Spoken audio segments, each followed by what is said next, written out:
बिहार के नियोजित शिक्षकों का तबादला ऐच्छिक स्थानांतरण का मामला एक बार फिर से लटक गया है। शिक्षा विभाग ठंडे बस्ते में भी नियोजित शिक्षकों के तबादला को डाल दिया है। अब कोई खास अपडेट शिक्षा विभाग के द्वारा जारी नहीं किया जा रहा है। ऐसा माना जा रहा है कि पंचायत चुनाव के बाद ही अब तबादला होंगे। यह तबादला महिला शिक्षकों को होना था और दिव्यांग शिक्षकों का होना था।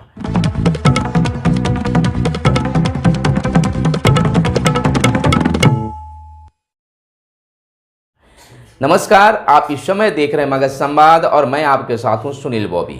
आइए, आज की खास खबर आपके लिए है नियोजित शिक्षकों के स्थानांतरण तबादला को लेकर है। जैसा कि बीते माह ही यह चर्चा शिक्षा विभाग में बनी थी, लगातार कई नोटिफिकेशन जारी किए जा रहे थे लेकिन तबादला को लेकर, लेकिन अब बिल्कुल स्थिरता हो गई है।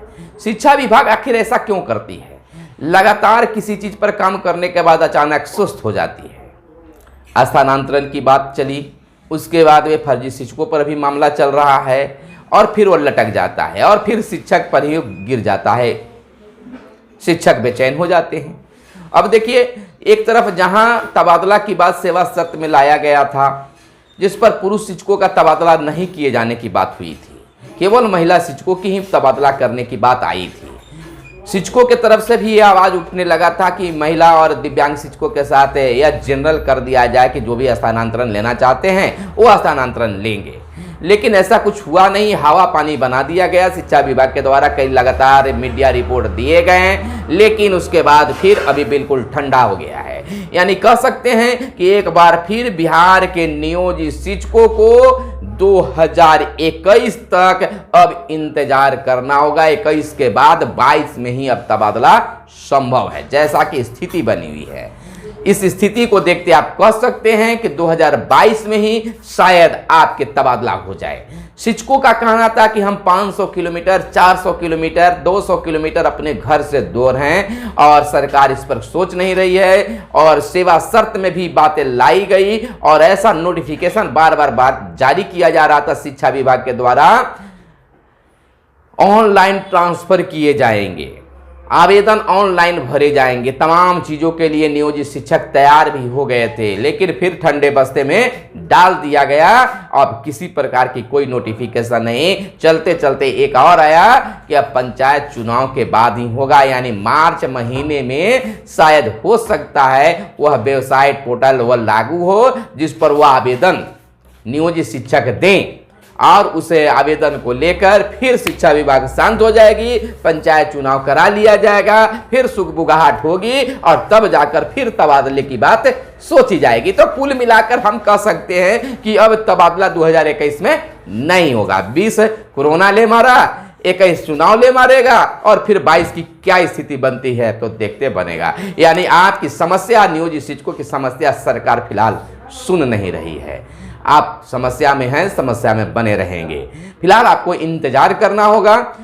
आवेदन कब से पड़ता है ऐसा तो कोई खास पत्र नहीं, लेकिन यह जरूर कहा जा रहा है कि मार्च महीने में जो वेबसाइट है, पोर्टल है, लॉन्च किया जाएगा। ऑनलाइन जो है आपसे आवेदन लिए जाएंगे और पुरुष शिक्षकों के लिए म्यूचुअल ट्रांसफर, आपसी सामंजस्य ट्रांसफर। अब में कई संगठन भी पत्र लिख कर ये बात कहे, उनके द्वारा कहा गया है कि आप जनरल तबादला करते, पुरुष, स्त्री, दिव्यांग जितने भी हैं तमाम लोगों का तबादला होता है। शिक्षा विभाग के पास में पत्र भी भेजा गया, मांग भी उठी और यहां तक कि पुरुष शिक्षकों के द्वारा न्यायालय के शरण में भी जाने की बात कहा जाने लगा था, लेकिन शिक्षा विभाग इस पर कोई एक्शन नहीं ले पाया है। फिलहाल इसको ठंडे बस्ते में डाल दिया गया है।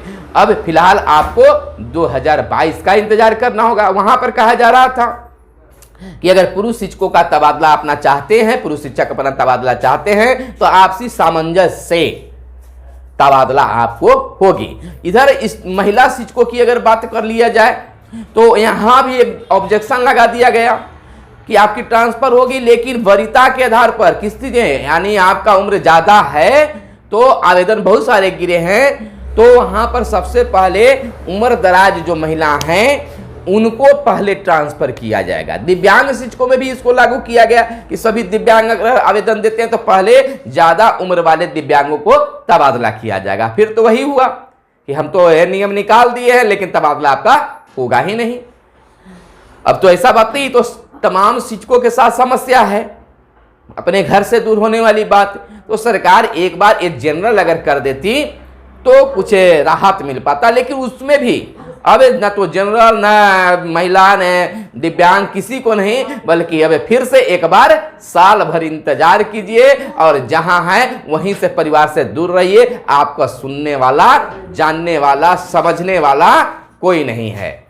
हम लोग चिल्लाते रहे, आप लोग चिल्लाते रहे, मीडिया में बातें आते रहे, सरकार नोटिफिकेशन जारी करते रहेगी, लेकिन आपकी समस्या का निराकरण नहीं हो पाएगा।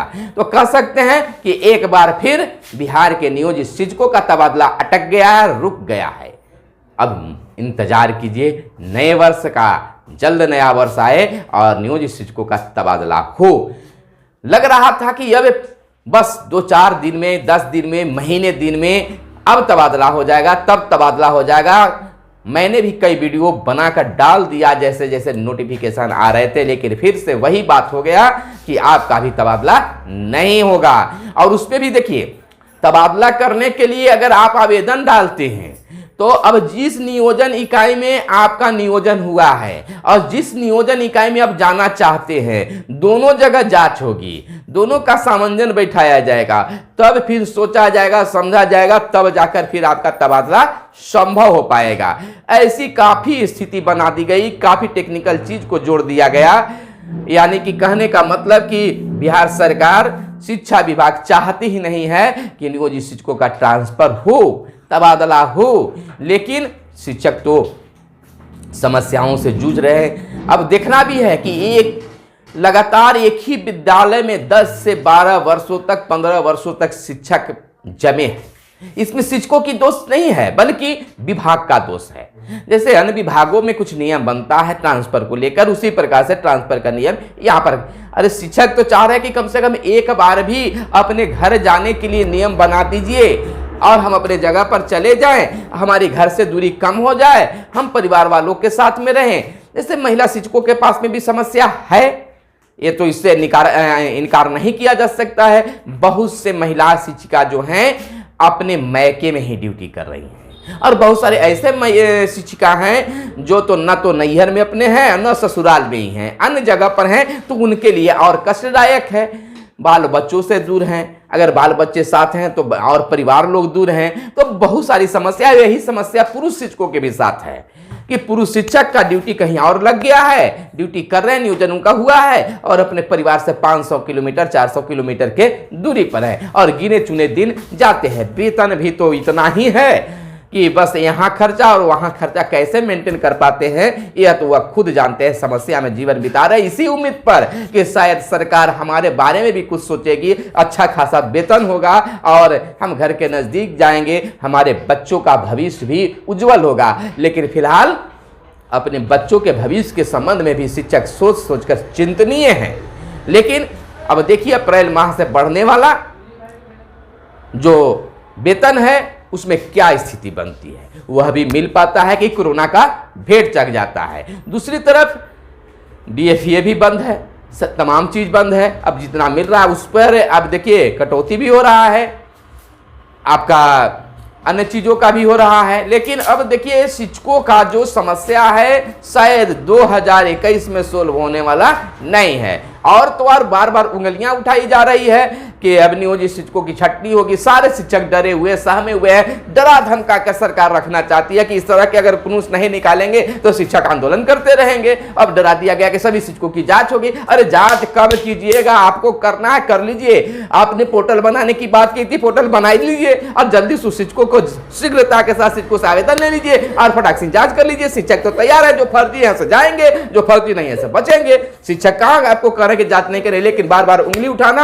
और शिक्षकों को सांत्वना देना कि अब आपकी तबादला हो जाएगी, जांच हो जाएगी, लेकिन सभी काम ठंडे बस्ते में डाल दिया जा रहा है। तो मैं इस वीडियो को भी यहीं पर रोक देना चाहता हूं कि क्योंकि ठंडे बस्ते में आपकी जो समस्या थी निवारण होने वाली, उसको ठंडे बस्ते में डाल दिया गया है। लेकिन आपसे थोड़ा सा मुझे शिकायत है कि आप तो मेरे वीडियो को देखते हैं, लाइक नहीं करते हैं। अगर लाइक भी करते हैं तो अब तक बहुत सारे हमारे जो मित्र हैं, शिक्षक हैं, हमारे व्यूअर्स हैं, हमारे चैनल को सब्सक्राइब नहीं किए हैं तो यूट्यूब चैनल को भी सब्सक्राइब कर लें, और अभी के अभी जब वीडियो देख रहे हैं तो यहाँ सब्सक्राइब करके फेसबुक पेज पर चले जाइए, मगध संवाद लिखकर वहाँ फेसबुक पेज खुल जाएगा, और फेसबुक पेज को भी लाइक कर ले ताकि मैं आपकी आवाज बन सकूं और आपकी आवाज सरकार तक पहुंच सके। अगर आप चाहते हैं कि आपका तबादला हो तो वीडियो को शेयर कीजिए, हमारे चैनल को सब्सक्राइब कीजिए, हमारे फेसबुक पेज को लाइक कीजिए, ताकि हमारा वीडियो जो है सरकार के कानों तक पहुंचेगा। जब तक तमाम लोग वीडियो को नहीं देखेंगे, आगे शेयर नहीं करेंगे, चैनल को सपोर्ट नहीं करेंगे, सब्सक्राइब नहीं करेंगे, पेज को लाइक नहीं करेंगे, तो आपकी आवाज जो हम बने हैं वो सरकार के कानों तक नहीं पहुंच सकती है। फिलहाल आपसे निवेदन, चैनल को सब्सक्राइब कर लें। धन्यवाद। जय हिंद, जय भारत, वंदे मातरम।